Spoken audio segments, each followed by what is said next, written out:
You've already learned to identify controls by properties. In this lesson, you will learn to identify controls by using an anchor. Additionally, we will also cover how to create a control group in your module. We'll take a look at what identification by anchor is, how and where you can define it, and why you should use this method of control identification. Identification by anchor is another way of identifying controls. It works by setting an anchor on the page that the control relates to. For this to work, the anchor needs to be uniquely identifiable by its technical properties. Just as with any identification method, you can identify a control by an anchor in the advanced view of Tosca's Leccion. Now, let's get more practical and see how you can identify a control by an anchor.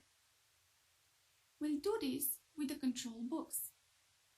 Expanding the controls with a filter, you can see that the link books is within a container named UL, which is an unordered list. You can use this container as an anchor control. To set this as an anchor, focus first on the target control. That is the control you want to identify by an anchor. Then, click on Identify by Anchor. Next, focus once again on the target control and drag and drop the anchor control in the anchor box, which is on the right side of the Leccion window. To make sure that this control is uniquely identifiable, you can select it and then check the box class name. If you want the control to be used as an anchor, but not to be saved when you create the module, just make sure to deselect it. During automation, Tosca will look first for the anchor control and then search for the target control in relation to the anchor control. It does this by using two methods, the shortest path or coordinate. With the shortest path, the system searches each tree level for the control to be identified starting from the anchor control.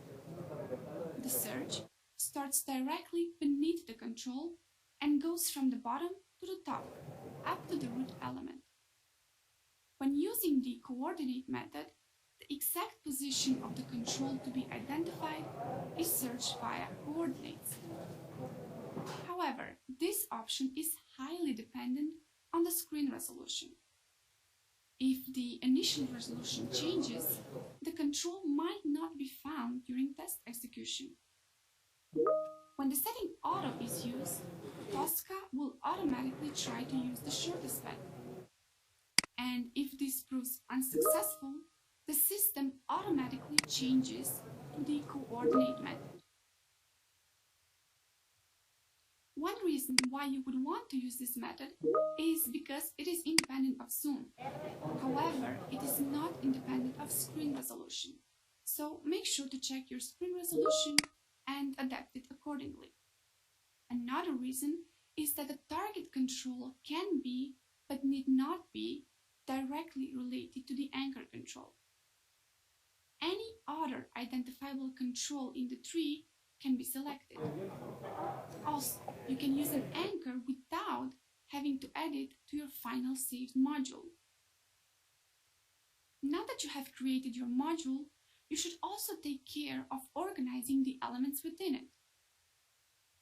Within modules, you can group links, buttons, and radio button controls. And this helps to keep things organized when these controls are used in test steps. Now, to convert controls to a control group, select all necessary module attributes, right-click, and select Convert to Control Group. Then, rename the control group. To see its contents, expand it using the downward arrow. The contents can then be ungrouped by using right-click, Convert to Separate X module attributes.